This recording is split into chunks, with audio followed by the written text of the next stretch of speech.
네, 이번에는 제라 다이아몬드의 총균세에 대해서 얘기해 볼까요? 전에 잠깐 언급한 적이 있는데, 제가 그때 호주 원주민이라고 잘못 얘기했는데, 파푸아뉴기니 원주민이죠. 얄리, 이분이 당시에 그 부족의 지도자였습니다. 그러니까 당신네 서구 문명은 이렇게 발달했는데 왜 우리는 그러지 못했나? 그 이유는 무엇인가? 라는 질문을 받고 다이아몬드가 총균세를 썼다고 하죠.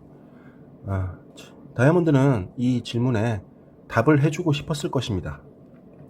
그의 진정성에 대해서 의심하지는 않습니다. 다이아몬드의 입장은 환경 결정론입니다. 모든 것은 환경이 결정한다. 그것은 운이었다. 결론인데요. 이것을 아주 길게 쓴 거죠. 물론 우리가 환경에 영향을 받죠. 부정할 수 없는 사실이죠. 그러나 환경이 모든 것을 결정한다. 그러면 우리가 여기서 얻을 수 있는 철학이 없죠. 그리고 사실도 아닙니다. 환경의 역설이 있습니다. 지금으로부터 7만 년 전 빙기 때 모습입니다. 유럽의 상당 부분과 북아메리카의 상당 부분이 두터운 빙하로 덮여있는 모습이죠. 이때 빙기 때에도 적도 부근은 따뜻해서 인류가 생존할 수 있었습니다. 별다른 문명이 없어도 나무 열매 따먹으면서 생존할 수 있었던 거죠. 뭐 인구가 늘어나진 않겠지만 현상 유지는 되는 거죠. 이때 지금의 서해 바다는 서해 평원으로 바뀝니다. 이 바다의 빙하는 녹거나 얼거나 해수면에 영향을 주지 않습니다.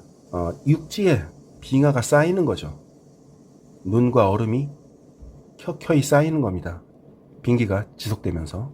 그럼 어떻게 되겠습니까? 해수면이 낮아지는 거죠. 지금보다 최대 120m 또는 150m까지도 낮아졌다는 연구 결과가 있습니다. 서해 바다는 평균 수심이 44m로 매우 낮은 바다입니다. 서해 놀러 가보셨죠? 썰물 때 저 멀리까지 펼쳐지죠. 갯벌이, 육지가. 이때는 완전히 드러나서 서해 평원이 되는 것입니다. 예전에 그 제임스 처치우드라는 고고학자가 연구를 해보니까 야, 고대에 대단한 문명이 있었구나 라는 것을 알게 됩니다. 그래서 내린 결론이 태평양에 거대한 무대륙이 있었다 라고 주장을 했는데요. 이것을 과학적으로 검증해 본 결과 불가능한 얘기고요. 그러나 무대륙은 있었다. 어디라고요? 바로 서해 평원이 무대륙입니다. 사라진 무대륙이죠. 어무이할 때 무입니다. 그러니까 이곳은 이 적도 부근과 달리 문명을 만들어내야만 생존할 수 있는 환경인 것입니다. 환경의 역설이죠. 제라 다이아몬드가 대형 가축이 여기는 없어서 문명이 늦었다. 근데 여기 버팔로가 어마어마하게 살고 있었습니다. 가축화할 필요를 못 느낀 거죠. 그냥 필요할 때 사냥해도 충분했던 거죠. 유발 하라리는 농경이 사기다 이렇게 얘기했는데, 제라드 다이아몬드는 이 서구 문명이 발달했던 이유로서 농경을 들었습니다. 농경을 함으로써 잉여 생산물이 생기고 지배계급이 생기고 자유시간이 생겨서 문명이 더 발달할 수 있었다. 말씀드렸다시피 계급은 원숭이도 있습니다. 늑대도 있고요. 원시 사회에도 있었던 것입니다. 이미 계급은. 이때는 뭐 누가 계급이 높습니까? 힘센 놈이 높은 거죠. 우리가 교도소에 가면은 계급이 쫙 있죠. 그 사람들이 문명적이어서 계급이 있는 게 아니라 그냥 원숭이도 있는 거예요. 그냥 그것이 이 서해평원의 인류 최초의 문명은 제가 어머니 문명이라고 말씀드렸죠. 어머니가 힘이 셉니까? 아니죠. 그러니까 문명 사회가 되면서 평등해진 겁니다. 완전히 그 거꾸로 생각하는 거죠. 그러니까 이 인더스 문명이라든지 이게 왕이 없습니다. 계급 사회가 아니에요. 수메르도 마찬가지죠. 적어도 초기에는 여성 중심 문명이었을 것입니다. 이름도 수메르죠. 이집트도 원래는 마스루 였다고 합니다. 수메르, 마수르 똑같은 얘기죠. 나중에 이제 이집트가 된 거죠. 아사브트가 된 거죠. 아버지 문명이 전해진 거죠. 여성들이 이렇게 걸어가면은, 길을 걸어가면 길을 다 막고 걸어갑니다. 가로로 걸어갑니다. 손 붙잡고 제발 좀 비켜주세요. 뒤차 지나가게. 여성들은 좀 수평적이에요, 기본적으로. 남성은 좀 다르죠. 남성은 중학생만 되면은 서열을 정하죠. 힘센 놈이 이제 서열이 높은 거죠. 이 원숭이 짓 하고 있는 거예요. 여성 문명도 제가 산소와 활성산소로 제가 비유를 했는데 매우 적절한 탁월한 예죠. 그러니까 저기에는 이제 그렇게 이상향이었던, 여기가 이제 샹그릴라예요. 불교에서 얘기하는 이상사회죠. 그게 이제 오래되고 부패하면 계급화가 되는 겁니다. 제가 그 백설공주가 웅녀의 역사를 모티브로 한 이야기다라고 말씀드렸는데, 거기에 이제 그 악당이 기득권, 부패한 기득권 권력자죠. 썩으면, 부패하면은 계급화가 되는 겁니다. 원숭이로 돌아가는 거예요. 그러니까 아버지 나라도 처음에는 아주 그 평등한 사회였겠죠. 부패한 그 어머니 나라를 덮어쓰기 하는 거니까, 개혁을 하는 거니까. 그러다 이제 그게 또 지역에 따라, 시대에 따라 부패가 되는 거죠. 동서양을 막론하고 중세 시대가 암흑 시대잖아요. 계급화가 아주 심화되고 고착화되고 이런 사회였잖아요. 암흑 시대였잖아요. 문명이 발달을 하지 못하고 정체되고 퇴보하는 시대였잖아요. 이런 계급화 때문에 무슨 문명이 발달했다라는 의견은, 이거는 잘못된 의견입니다. 모든 문명들이 처음에 시작할 때는 아주 그 수평적이고 좀 어설프긴 하지만, 그것이 이제 고착화되고 부패되면은 계급화되고 그게 심화되고 망하는 거예요.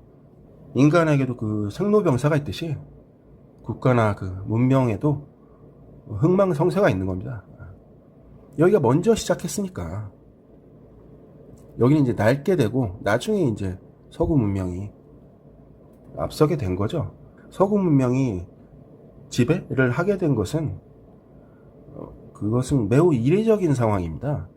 인류사 전체를 봤을 때 그게 이제 최근이었기 때문에 비교적 그것이 기억되는 것 뿐이지, 고고학이라든지 이런 게 서구 중심이죠. 다 여기서 전해지는 거죠. 나침반, 종이, 화약이 전해지는 거죠. 총균세가 문명인가? 그러니까 총등 강도가 나보다 더 문명적인 것은 아니죠. 병균을 가지고 있다거나 쇠파이프를 가지고 있다고 해서 나보다 더 문명적인 것은 아니죠. 이것은 문명이라기보다는 문명의 산물이다, 뭐 이렇게 얘기할 수 있겠죠. 그보다 더 중요한 것은 철학이죠. 이 사람들은 서로를 잡아먹는 대신에 공생을 선택을 한 것입니다. 어머니 문명이잖아요. 그리고 동물들을 다 잡아먹는 대신에 공생을 선택한 거예요. 문명이 있으니까 인구가 늘어나고, 그 동물들을 싹 잡아먹으면 어떻게 됩니까? 공멸하게 되는 거죠. 그래서 목축은 시작된 거예요. 농경도 마찬가지고. 퀘베클리 테페 12,000년 전 유적입니다. 지금의 이제 터키, 툴키에 양각으로 판 거죠. 요거 빼놓고 다 깎은 거죠. 돌을 전체를. 대단한 기술력을 가지고 있었고 대단한 천문 지식을 가지고 있었습니다. 12,000년 전에. 기존의 이론으로 설명을 못하는 거죠. 외계인 타령하고 그러는 거죠. 뭐 제가 외계인을 부정하는 건 아닌데, 뭐 외계인 아니더라도 충분히 설명이 됩니다. 과학적으로. 제가 그것을 설명드리고 있는 거죠. 놀랍게도 과학을 기반으로 하고 있습니다. 저희 주장은. 어떤 뭐 책이라든지 이런 게 아니라 소로리 벽시죠. 충북, 청주 소로리 벽시입니다. 재배 벽시입니다. 14,000년 전입니다. 농경이 무슨 따뜻한 지역에서 발생했을 것이다.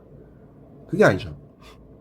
따뜻한 지역은 농경을 안 해도 먹고 살 수가 있습니다.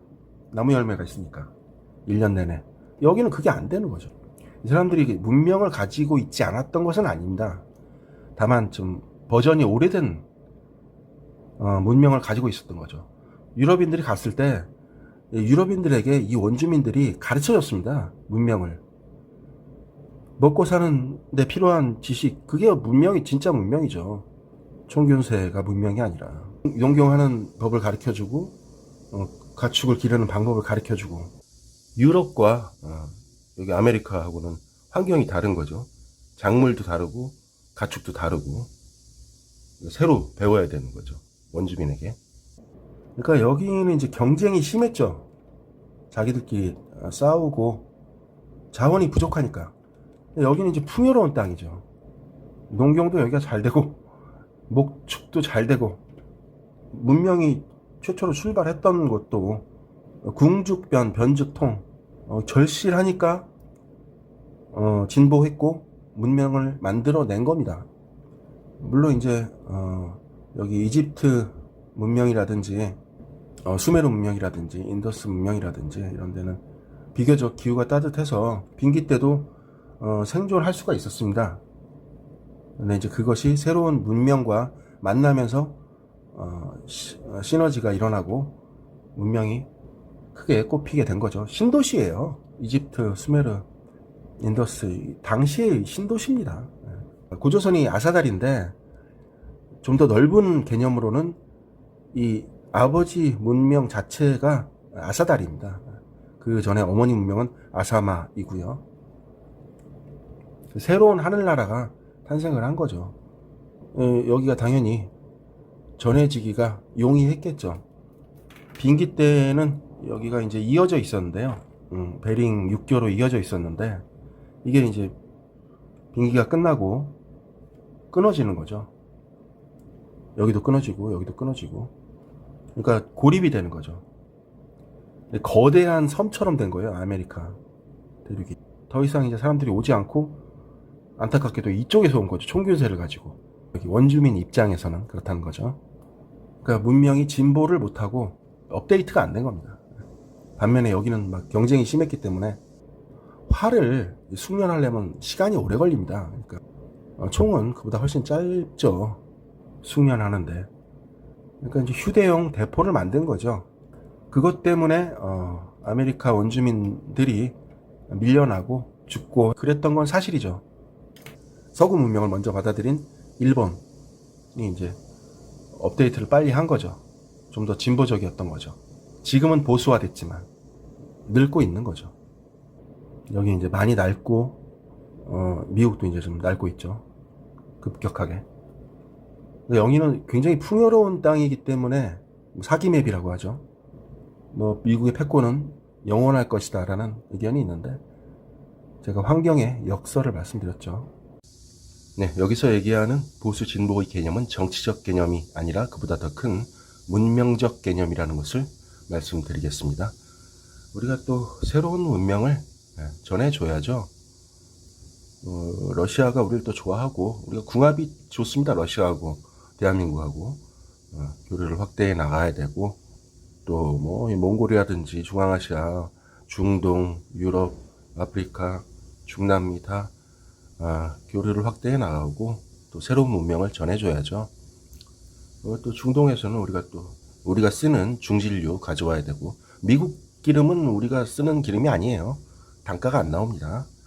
이거 다 건설해줘야죠. 이제 여기 전쟁으로 파괴된 국토를 시설을 우리가 다시 또 건설을 해줘야 되고 유럽에서 우리가 특별히 가져올 건 없는데 노르웨이에서 고등어 좀 가져오고 영국에서 골뱅이 좀 가져오고 그리고 이제 우리가 문명을 또 새로운 문명을 전파를 또 해줘야죠.